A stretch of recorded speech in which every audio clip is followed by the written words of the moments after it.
એવા સર્વે વહાલા વૈષ્ણવોને અમારા જય શ્રી કૃષ્ણ।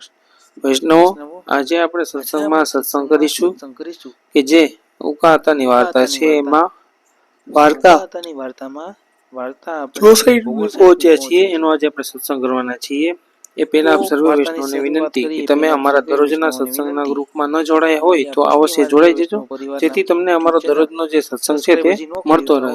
અને હા, જો તમને અમારો સત્સંગ ગમે તો વધુમાં વધુ વૈષ્ણવ સુધી આગળ પહોંચાડજો, જેથી એ પણ આ સત્સંગનો લાવો લઈ શકે।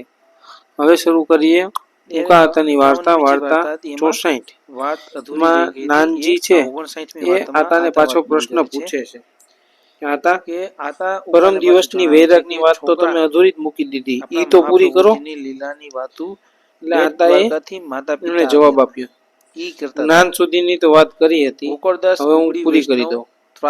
આ માર્ગ હોય, આ માર્ગમાં પ્રેમી હોય એ વિરહ હોય, પ્રેમ પૂર્ણ વિરહ કોઈ નો કરે।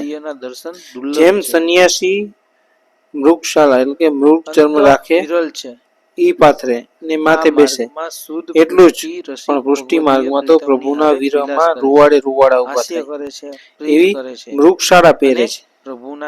માટે જ્ઞાન માર્ગ કરતા ભક્તિના ભેદ ન્યારા છે।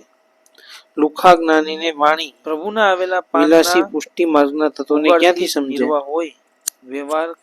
ભલેને પોથા ફેરવી ફેરવીને જ્ઞાનના ઘાસડા બાંધ્યા હોય, તો એ પ્રેમના ભેદનો તો પાર પામે જ નહીં। એ તો દીકરા જેને લાગી હોય ને એ જ જાણે, પણ પ્રેમી પ્રેમીના સંગવણો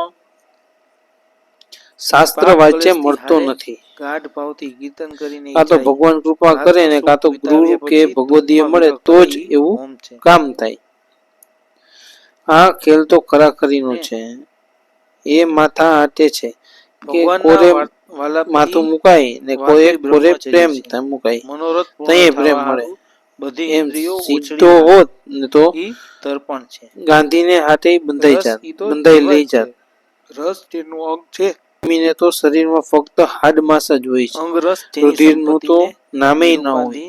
જેને હરફ પડે એનું શુદ્ધ બુદ્ધ ન રહે, એમ પ્રભુ પ્રેમીને શુદ્ધ બુદ્ધ જ ન રહે।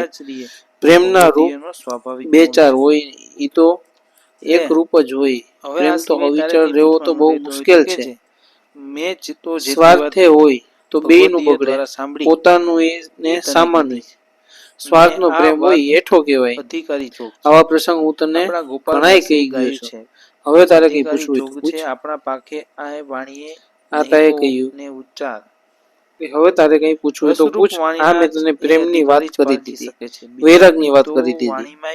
ત્યારે નાનજીએ પાછું પૂછ્યું, આતા તમે બધી વાતોના ખુલાસા કર્યા, પણ મારે હજી એક વાત પૂછવાની છે। તમે ગીર મધુપુરના મનોરથે ગયા હતા, એના આનંદની વાત સાંભળી છે। કહે છે કે ત્યાં તો ભારે મનોરથ થાય છે। અરે એવા મનોરથ તો ન કરીએ, પણ એના દર્શને ક્યાંથી? વાતું સાંભળીએ તો કૃતાર્થ થઈ જાય। આતા મૂળ મંડાણથી માંડીને કયો ભલે સવાર પડી જાય, જેને શ્રદ્ધા હશે ઈ બેસશે ને ઊંઘ આવતી હોય ભલે સુઈ જાય। મારે તો સાંભળે જ છૂટકો, વળી આવું ટાણું કેદી આવે? સાતમ ને બરાબર સંભાળીને કહો। એટલે હવે આગળના સત્સંગમાં આપણે જે આતા છે એ ગીર માધવપુરના મનોરથે ગયા હતા, એને સત્સંગ આપણે કરવાના છીએ। તો તમે હજી અમારી ચેનલ સબસ્ક્રાઇબ ન કરી હોય તો કરી લેજો, જેથી આમાં જ નવા સત્સંગ વાર્તા પ્રસંગ તમને મળતા રહે। અમારો આ સત્સંગ ગમ્યો હોય તો લાઈક કરજો, કોમેન્ટમાં જય શ્રી કૃષ્ણ લખવાનું ભૂલાય નહીં। ફરી વખત એવા સર્વે વહાલા વૈષ્ણવોને અમારા જય શ્રી કૃષ્ણ।